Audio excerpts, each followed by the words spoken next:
لوگ جو ہیں وہ شامل نہیں ہیں اس طرح. اکثریت جو ہے پارلیمنٹ کے باہر جو پی ٹی آئی کی قیادت ہے ان کے لوگ ہیں, اور ان کے دباؤ پر جو ہے یہ فیصلہ کیا گیا ہے, جو میں سمجھتا ہوں کہ درست نہیں ہے. اس میں پی ٹی آئی کو شریک رہنا چاہیے تھا. صحیح. جی عامر صاحب ہمارے ساتھ ہیں. عامر صاحب اگر آپ سن پا رہے ہیں سوال یہ جی عامر صاحب, یہ بہت ساری آوازیں تو یہ بھی ہیں کہ بہت ساری باتیں پی ٹی آئی کے فیور میں ہیں, مطلب ان کی مانی گئی تھرو مولانا فضل الرحمان صاحب کہہ لیں, لیکن اس کے باوجود اب یہ جو ایک نئی بات پاکستان تحریک انصاف کہہ رہی ہے کہ جو بھی چیز جیسے اکارڈنگ ٹو اس آئینی ترمیم منتخب ہو کر آئے گا, لیکن سینئر ترین جو جج ہے ہم اس کو چیف جسٹس مانیں گے, تو آپ کو لگتا ہے کہ یہ معاملہ نئے آئینی سیاسی بحران کی طرف جا سکتا ہے؟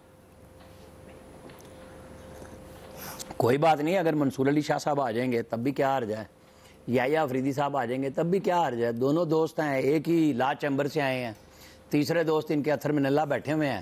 یہ الگ بات ہے کہ تینوں ڈیفرنٹ ہائی کورٹ سے آئے ہیں. یہی تو ہم پیٹ رہے تھے اتنے عرصے سے کہ حضور انور یہ جو ججوں کے ہاتھ میں چٹوں کا کام آیا ہے کہ اتھر من اللہ صاحب افتخار چودھری صاحب کے ترجمان تھے, اس کے بعد پھر انہی کی چٹوں پہ لوگ آنے تھے, وہ آگے سارے کے سارے.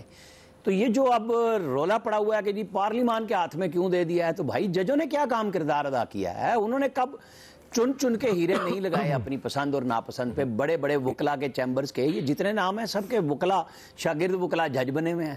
وہ مرضی سے کیس رکھوا لیتے ہیں, تاریخیں چینج کرا دیتے ہیں, کوئی پوچھنے والا ہی نہیں ہے. اسی لیے کہا گیا ہے کہ ان ججوں کا بھی سسٹم ہونا چاہیے کو پوچھنے کا, اگر پارلیمانی نظام میں لوگ شامل ہوں گے, جج شامل ہوں گے کہ جناب آپ نے کیس کتنے سنے, آپ سنتے کیوں نہیں کیس؟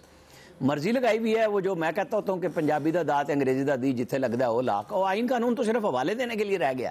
جب ادھر پسند نہیں آتا تو ادھر موڑ دیتے ہیں, ادھر موڑا تو ادھر دے دیا. لکھا ہوا فیصلہ تھا نا کہ شعور اور لا شعوری کیفیت میں فیصلے دیتے ہیں ہم, تو یہ اس لیے ہم ٹاپ پہ آئے ہوئے ہیں نیچے سے کہ شعور اور لا شعوری کیفیت میں. تو آج جب قاضی فائز عیسیٰ نے حوالہ دیا ہے منصور علی شاہ کے ہی محترم کے تمام فیصلوں کا حوالہ دیا ہے کہ آپ کب کیا کہتے رہے, کب کیا کہتے رہے.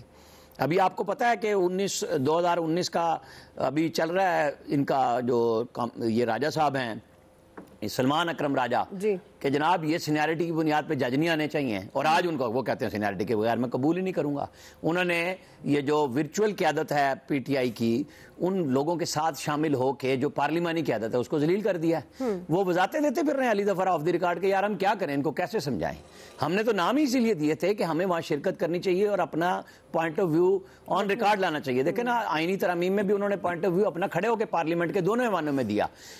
ہمیشہ یہ ریکارڈ پہ رہے گا کہ پی ٹی آئی کا کیا نقطہ نظر تھا, لیکن جب وہ ججز کی تقرری میں یا چیف جسٹس کی تقرری میں اپنا پوائنٹ آف ویو نہیں دیں گے تو کیا کریں گے.